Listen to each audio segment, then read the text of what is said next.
To another edition of the Magic Latest podcast where we discuss everything Orlando Magic basketball. I'm your host, Jalon Dixon, and today we are going to do a short and sweet episode themed all around Paulo Beno in celebration of his recent rookie max extension signing. Remember to like, comment, and subscribe for daily Orlando Magic content. And right now, let's get into today's episode. And we're going to start with Paulo Beno recent statement coming after signing the max extension. Something that shows gratitude, obviously, for being able to continue his NBA career at a high level and also stay with the Orlando Magic on a pretty lucrative deal. Saying it's crazy where this little brown ball can take you, man. Take you all over the world, help you take care of your family, make your wildest dreams come true. You could do the unthinkable with this brown ball. Life's a trip, I tell you. Now let's go win a goddamn championship. Hey, man, Paulo Beno understands the assignment. He sees that this is a window for the Orlando Magic, signing up for the next 5 seasons, minimum 4 seasons. Obviously, he has the player option on the last year with a chance to either renegotiate and extend or pick up that option. But nonetheless, bare minimum, the next 4 years, Paulo Beno is locked in with this Orlando Magic team, along with the core that has Franz Wagner, Jalen Suggs, Desmond Bain, Anthony Black, a handful of those other guys that are all in the mix for what should be a pretty strong rotation over the next 4 to 5 seasons. Paulo Beno not only understands the assignment from the perspective of being now on an Orlando Magic team that is built to go play high level postseason basketball. I think he also understands the window that the Orlando Magic have for a season like this one, where the Eastern Conference has never been more wide open than what it looks like right now, and that's despite the fact that teams like the Cleveland Cavaliers are coming back with a vengeance as a team that underachieved last season in the postseason at least. As a team like the New York Knicks pretty much running it back and also bringing in some real talent with Jordan Clarkson and Gershon Yabusele. They're an improved team given the fact that they needed another offensive shot creator when Jalen Brunson is not on the floor and desperately needed another long-term rotational center to be behind a guy like Mitchell Robinson who continues to miss 30 plus games a year. I mean, the Atlanta Hawks, another team, significantly improved. Some believe that the Atlanta Hawks won the offseason of anybody, not just in the Eastern Conference, but of both conferences in comparison to like maybe a Houston Rockets team or maybe what the Denver Nuggets did. But the Atlanta Hawks, to many, are considered either, if not the best, having the best offseason, somewhere in the top three, right? So the Orlando Magic still have a significant window, even with all of those things taking place. And I think Paulo Banchero was very aware of that in a way that tells you that he views this next handful of seasons as the window for the Orlando Magic to go win a championship. And he wants to bring a championship to the Orlando Magic, which is a very noble thing given the fact that like legitimate greats of the organization, Shaquille O'Neal, Penny Hardaway, Dwight Howard, right?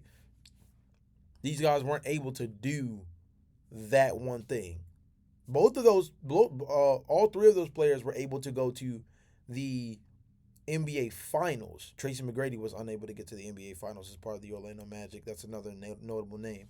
But Shaq and Penny and Dwight all have played in the NBA Finals, but not hoisted up the Larry O'Brien Trophy in an Orlando Magic uniform. Paulo Banchero would be doing something special if he were able to do that, especially when you factor in that I would make the case that specifically when comparing him to Shaq or Dwight Howard, Paulo Banchero is, I would say, easily or arguably the least talented of that group. And maybe that's more, maybe the word is more so least dominant of that group rather than talented. But Paulo Banchero has the chance to do something extremely special as the leader of an Orlando Magic team to bring them a franchise victory at the NBA Finals and hoist the Larry O'Brien Trophy again. Something that two like goated level centers were unable to do in their tenure with the Orlando Magic. With that being said, let's talk about it a little bit, right? Is this a championship or bust season for the Orlando Magic?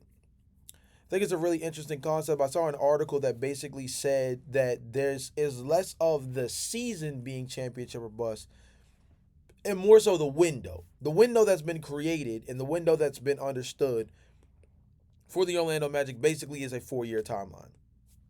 It's very sweet. It's very simple when you look at the circumstances for what they've done with their contracts, how they align, how their main four guys are all pretty much on a similar trajectory, not only time wise, but financially. I would say that this season is not necessarily championship or bust, despite the fact that all the stars are well aligning for a team like the Orlando Magic to be so dangerous. Excuse me. You look at the fact that the Indiana Pacers have made the NBA Finals in back to back. Excuse me, have made the Eastern Conference Finals in back to back seasons and made the NBA Finals this year as a team with lower expectations than a Orlando Magic team, for example, going into this season. With that being the case, that goes to show you that even with that being the circumstance, you have to also factor in how crazy the Western Conference has been.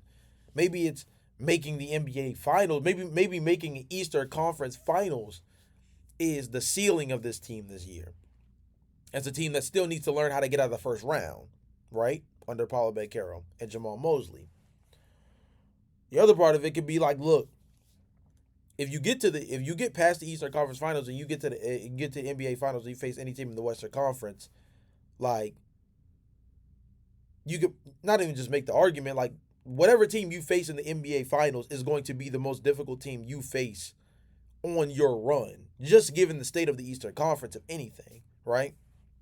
Whoever you face in the Western coming out the West is going to be like a team that went through an insane gauntlet, a team that went through being extremely battle tested, versus an Orlando Magic team that still again would be learning just how to get past the first round of the NBA playoffs. I don't believe that it's championship or bust this season in particular. I do believe that this is their best opportunity to win a championship within the foreseeable future. Obviously, other things could happen, significant injuries, team shakeups, the Eastern Conference becomes more balanced, a lot of different things. But just based off of what the narrative actually has developed, I do believe that this is their best chance to win a championship. But I do not believe that it's a championship or bust season. Now, I do believe the next 4 years have lined them up where, from a financial perspective, there is no better chance with the collection of talent that they have, specifically being locked down on contracts that put them out for multiple seasons at a time. There is no window read out championship or bust like this one in the NBA. At least not for teams this young. There's not too many teams as young as the Orlando Magic that over the next 4 years you look at them and say, like, every year you're going into it where like the championship should be the expectation, because every year you lose not winning a championship gets us closer to where this team ends up breaking up. And you have a situation similar to like what the Boston Celtics had to do.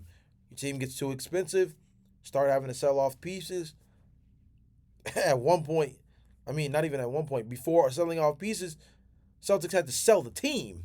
So it's a good representation to let you know that obviously these windows, they are an ebb and flow throughout the league based off of different things that are happening across the NBA. But the Orlando Magic are in a very unique situation because they're so youthful that this window particularly doesn't necessarily mean that it's over if Paulo Beno doesn't win a championship in the next 4 years. But it does lessen the likelihood that he will be able to win a championship with the Orlando Magic if that's not completed within the next 4 seasons.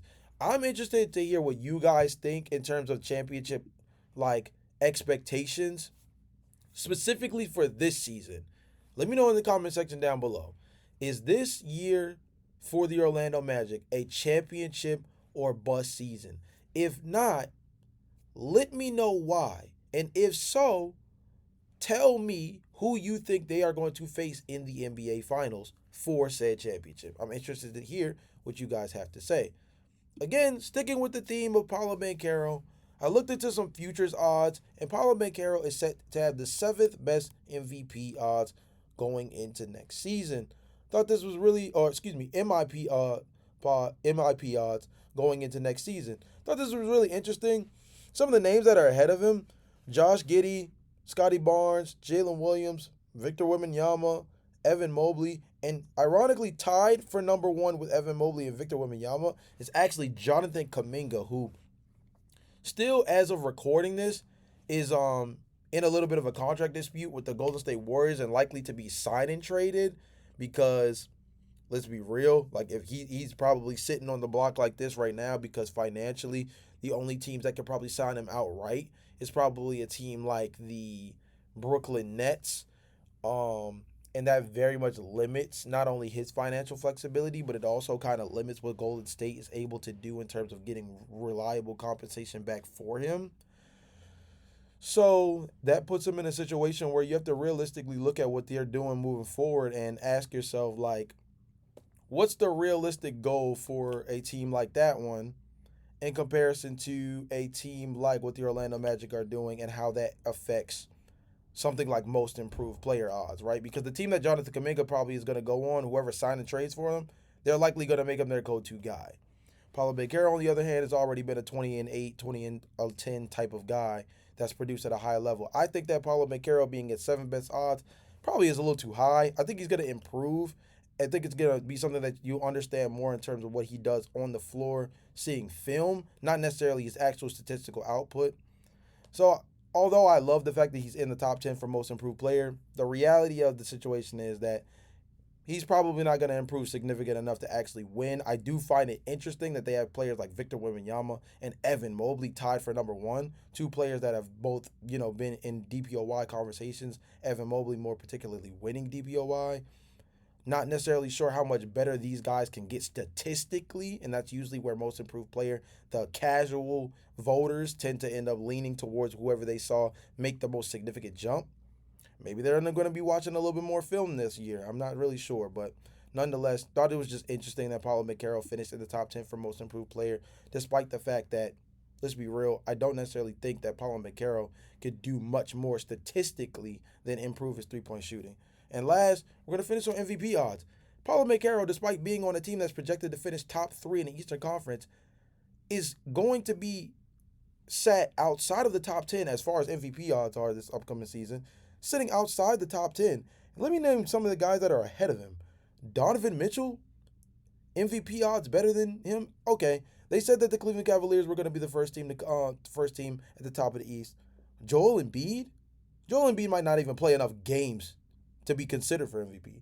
Jalen Brunson, okay, I can understand that. Finished top 5 in MVP this past season. Cade Cunningham, okay, the Detroit Pistons were good last season.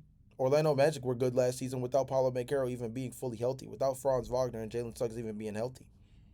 Not really sure what's up with that. Obviously, you have your other notable contenders, Nikola Jokic, Shai Gilgeous-Alexander, Giannis, Luka.